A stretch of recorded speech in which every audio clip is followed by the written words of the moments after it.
مساء الفل. قبل ما تسرعي وتقلي السمك في الزيت هاتي شوية مية وتعالي هقولك على احلى طريقة ممكن تقلي بيها السمك من غير ما تستخدمي كميات رهيبة من الزيت وكمان من غير دخان.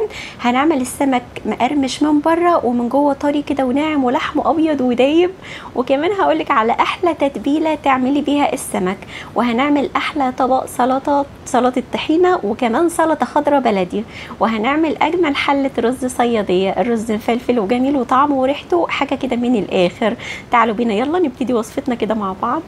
الاول هنبتدي بالسمك. السمك احنا بنجيبه بيكون متنضف كده، يعني الراجل اللي بيبيع السمك هو نفسه اللي بينضف لي السمك بالطريقه دي، بيقصقص الزعانف وبيشيل القشر وكل حاجه. لكن احنا طبعا مش هنكتفي بتنظيف الراجل وبس، احنا بننضفه كويس جدا جدا تحت الحنفيه بالميه وبس. انا ما بنضفوش باي حاجه تانية ولا خل ولا اي حاجه، علشان لحم السمكه بيكون رقيق وضعيف علشان ما يتهرش منك.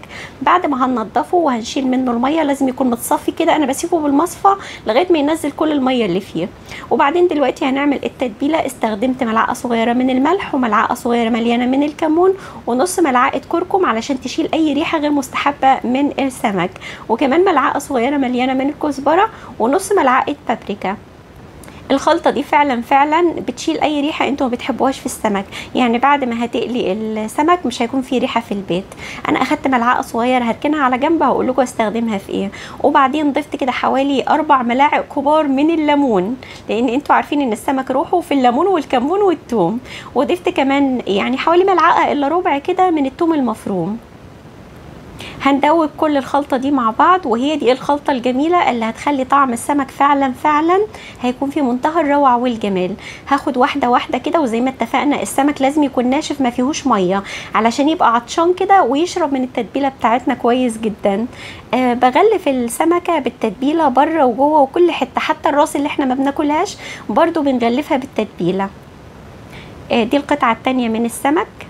لو انتوا ما بتحبوش تفصلوا السمكه نصين زي كده ممكن تعملوا تشريحات بسيطه كده على السمكه من فوق ومن تحت، يعني تشريحتين كده بالسكينه بالعرض علشان برضو التتبيله تدخل في السمكه كلها وتستوي معاكم السمكه كويس. لكن انا بحب للامانه اقسم السمكه نصين بالشكل ده.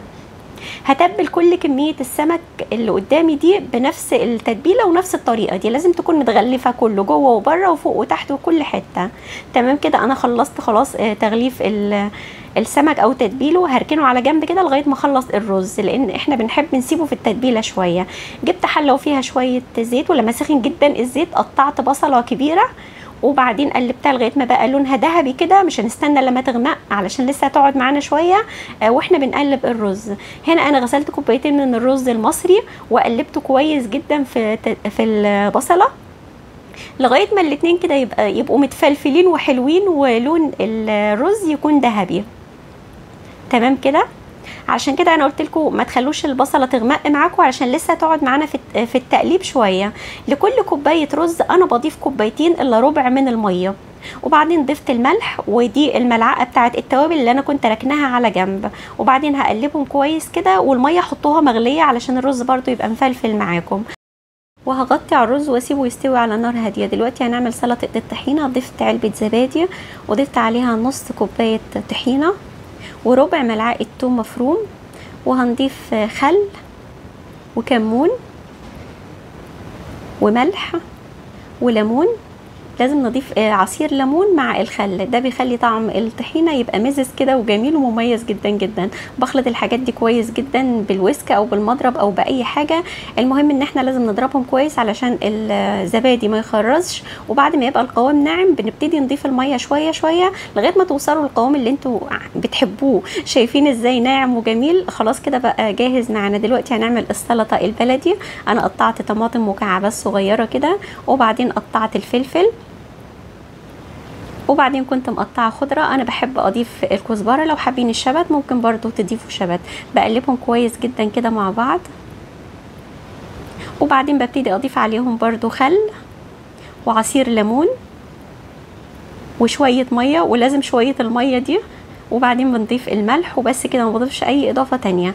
شويه الميه اللي احنا ضفناهم دول بيخلوا السلطه لما تاكلوها مع الخضار مع الميه بيخلينا ما نشربش ميه كتيره بعد ما ناكل السمك. على الناس اللي بتعطش بعد السمك ضيفوا شويه ميه كده للسلطه هيروكم وهيفرقوا معاكم جدا في السلطه على فكره. دلوقتي هنرجع للسمك بعد ما اتبل كويس وشرب من التتبيله بتاعته دي. ببتدي دلوقتي اغلفه بالدقيق، ولازم وانا بغلفه اضغط كويس على الدقيق علشان يلزق كويس على السمكه. انا كده غلفت سمكه كامله.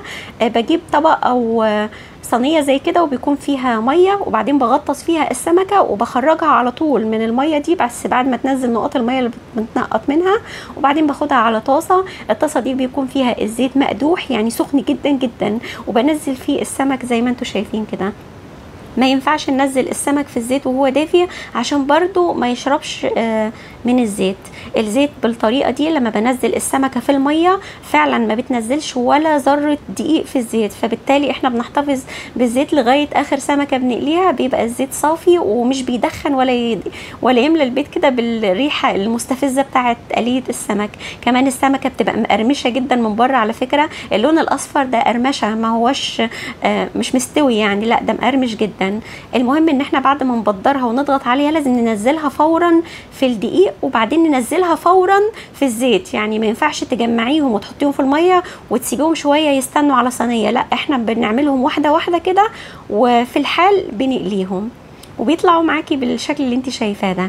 ده الرز بعد ما استوى، شايفين مفلفل وجميل ازاي. عايزه اقول لك اول ما تفتحي الحله كده بتتفاجئي بريحه ميكس بين البصل والرز المحمص، يعني حاجه كده رهيبه.